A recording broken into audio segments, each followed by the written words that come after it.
All right, Module 7, Lesson 3. Now we're going to look at how to implement sustainable static holds.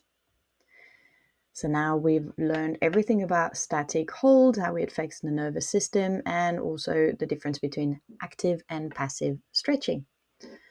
So now if you start wondering about how do we do that? How do we know if we overstretching? Then this is the lesson. So we're going to discuss the best training frequency, how to track your progress, and how to prevent joint instability, overstretching, and potential injuries.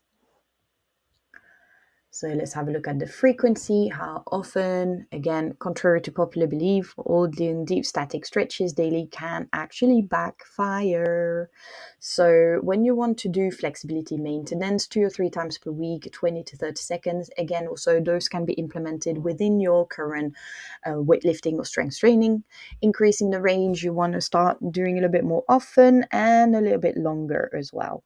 And those are for the more advanced. So again, this is why I put only for trained athlete, because you do want to gradually take yourself to athlete level, but this takes time.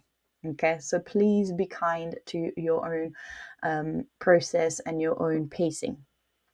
What not to do: don't stretch max intensity daily.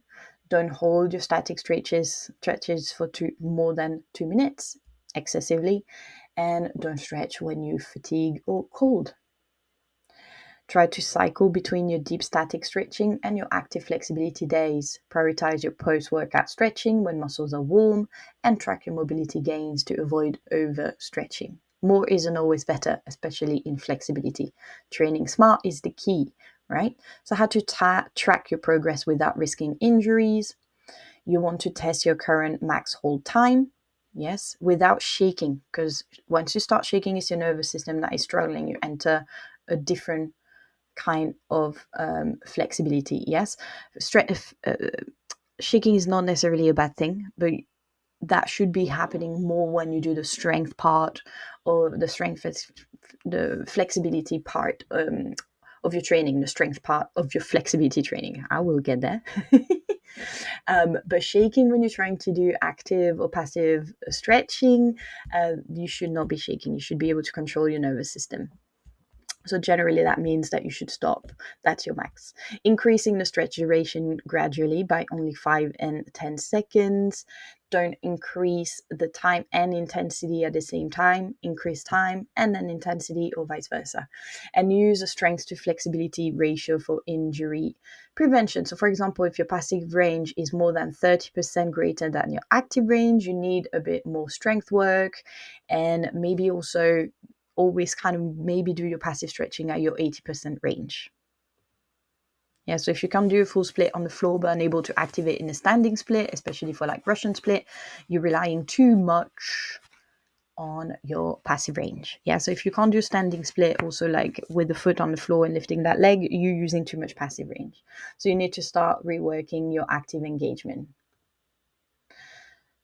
Tracking is just as important as in weightlifting. Tracking your flexibility, you should keep on tracking it. Yes. Signs you're overstretching: well, when you start regressing, when you feel weak or less stable, and when you have pain. Those are like big red flags. Yes. How to avoid: you need to make sure you learn to engage your muscles again, no just like dumping. Limit your max intensity to 2 to 3 times per week. This is why as well, when I teach my flexibility classes, generally I do them in rotation. So we do a split on one day, we do the back bend on another day, and we do another kind of splits on the third day, because I know some of my students follow me for the 3 classes per week. Then we're going to prioritize the strength work at end range, and we're going to make sure that we warmed up properly, right? So flexibility should feel strong, not weak. And if you feel unstable, it's very likely that you're overstretching. So let's have a look at some drills. Yes, so again, isometric split hold. We know this one. We looked at this, yeah? Reinforcing your active engagement.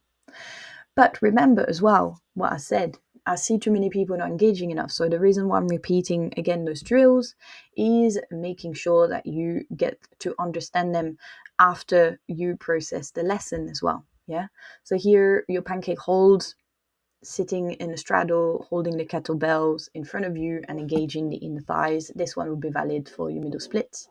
And your pels and rails split training for balancing your passive and active range. So splits a lunge, pressing the feet in the ground, pull deeper into the stretch, and so on. Yeah, so we talked about those drills. So this is like a sample idea of how to structure your static hold, for example.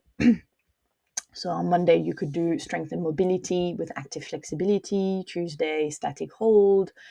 Restorative on Wednesday. Strength and control on Thursday. Friday, static hold. Saturday, end range. And Sunday, recovery. Yeah, so this is like a sample, for example. This is kind of an idea that you should get. Yeah, it should not always be the same. Your flexibility practice should be varied. So what we learned, yes, is train your deep static hold, depending on your goals and progress. Hold the times gradually. Make sure that you track your active versus passive range, that you balance your passive static stretching with strength in order to prevent overstretching. So that's why we discussed the other modules beforehand, and using a structured weekly plan. So you can go back and use one of these and kind of create your own plan. So in the workbook, you'll be able to have a look at that and create that for yourself. Yeah, so have a look at holding the splits without shaking, adjusting the training intensity, and applying the adjustments for the next 2 weeks again. So we are in week 4 now, and we have 2 more weeks before you have to go into a deload.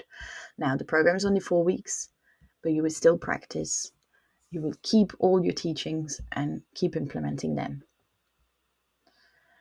We are approaching the final module, module 8. You have done the work, your splits are stronger, but now in the final module, we are going to discuss how to keep your flexibility sustainable, especially if you want to progress into your over splits in the future. So we're going to talk about long-term plan, how to apply your splits training to aerial, and how to track your progress and stay motivated. So I will see you in the final module.